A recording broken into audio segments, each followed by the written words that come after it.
होलिका और भक्त प्रहलाद की कथा को ही मान्यता है, क्योंकि इसी की घटना की याद में होलिका दहन करके दूसरे दिन भक्त प्रहलाद के सही सलामत बचने की खुशी में धुलेंडी का त्योहार मनाया जाता है। और जानते हैं होली की पौराणिक कथा।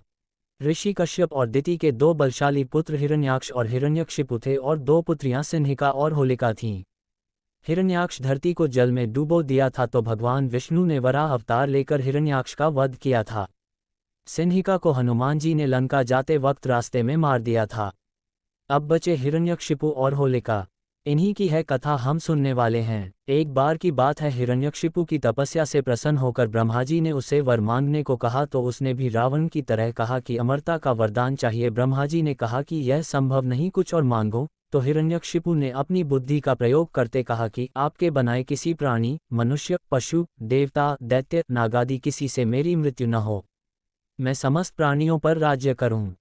मुझे कोई न दिन में मार सके न रात में, न घर के अंदर मार सके न बाहर। यह भी कि कोई न किसी अस्त्र के प्रहार से और न किसी शस्त्र के प्रहार मार सके, न भूमि पर, न आकाश में, न पाताल में, न स्वर्ग में। ब्रह्मा जी ने मुस्कुराते हुए कहा तथास्तु कहकर उसे वरदान प्रदान करके अंतर्धान हो गए।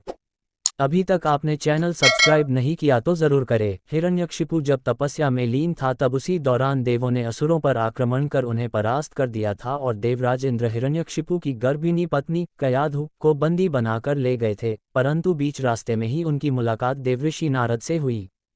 नारद जी ने इंद्र को उपदेश दिया कि आप ये जो कार्य कर रहे हैं यह उचित नहीं। उपदेश सुनकर इंद्र हिरण्यकशिपु की पत्नी कयाधु को महर्षि के आश्रम में छोड़कर स्वयं देवलोक चले गए।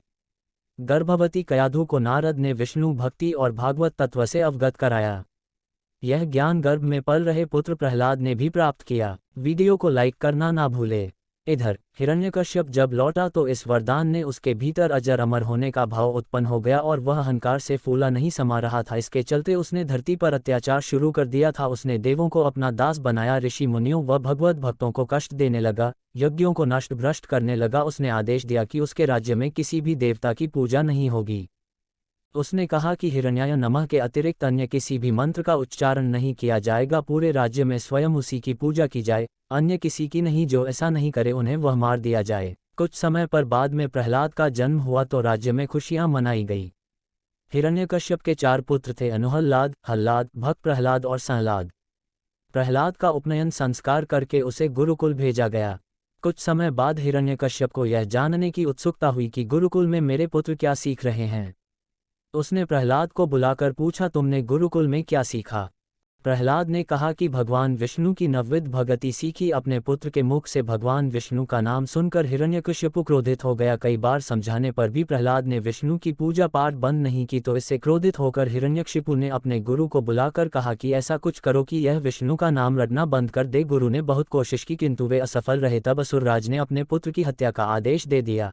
सैनिकों द्वारा उसे विष दिया गया, उस पर तलवार से प्रहार किया गया, विषधरों के सामने छोड़ा गया, हाथियों के पैरों तले कुचलवाना चाहा, पर्वत से नीचे फिंकवाया, लेकिन श्रीहरि विष्णु कृपा से प्रहलाद का बाल भी बांका नहीं हुआ। उल्लेखनीय है कि फाल्गुन शुक्ल सप्तमी को प्रहलाद को बंदी बनाकर पूरे 8 दिन रखा गया। हर तरह से मारने का प्रयास किया। हिरण्यकश्यपु को चिंता होने लगी कि यह नहीं मरा तो लोग विष्णु की ही भक्ति करने लगेंगे। उसकी चिंता को देखकर उसकी बहन होलिका ने कहा कि आप चिंता ना करें भैया, मुझे ब्रह्मा जी से वरदान प्राप्त है कि मैं किसी भी प्रकार से अग्नि में जलकर नहीं मर सकती हूँ। अग्नि में तो सभी भस्म हो ही जाते हैं। तब हिरण्यकशिपु ने अपनी बहन होलिका से कहा कि तुम प्रहलाद को अपनी गोदी में लेकर अग्नि में बैठ जाओ, जिससे वह जलकर भस्म हो जाएगा।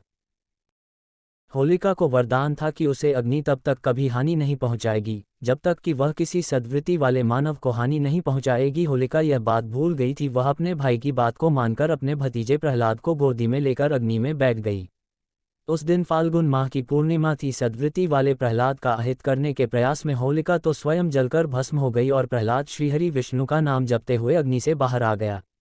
यह देखकर तो हिरण्यकश्यपु और भी ज्यादा क्रोधित और चिंतित हो गया। इस घटना के बाद हिरण्यकश्यपु ने प्रहलाद को एक खंभे से बांध दिया। फिर भरी सभा में प्रहलाद से पूछा, किसके बलबूते पर तू मेरी आज्ञा के विरुद्ध कार्य करता है? प्रहलाद ने कहा, आप अपना असुर स्वभाव छोड़ दें। सबके प्रति समता का भाव लाना ही भगवान की पूजा है।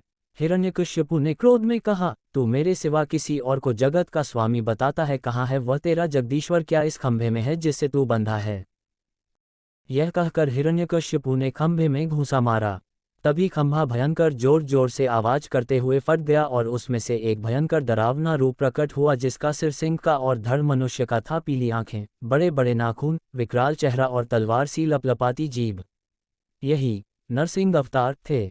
उन्होंने तेजी से हिरण्यकश्यप को पकड़ लिया और संध्या के समय में, न दिन में न रात में, सभा की देहली पर अपनी जांघों पर रखकर, न भूमि पर न आकाश में, अपने नखों से न अस्त्र से न शस्त्र से उसका कलेजा फाड़ डाला।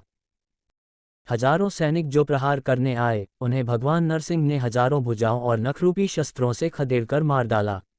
फिर क्रोध से भरे नरसिंह भगवान सिंहासन पर जा बैठे। तब प्रहलाद ने दंडवत होकर उनकी प्रार्थना पूजा की। प्रहलाद का राजतिलक करने के बाद नरसिंह भगवान अंतर ध्यान हो गए। ऐसे ही वीडियो देखने के लिए हमारे चैनल को सब्सक्राइब करें।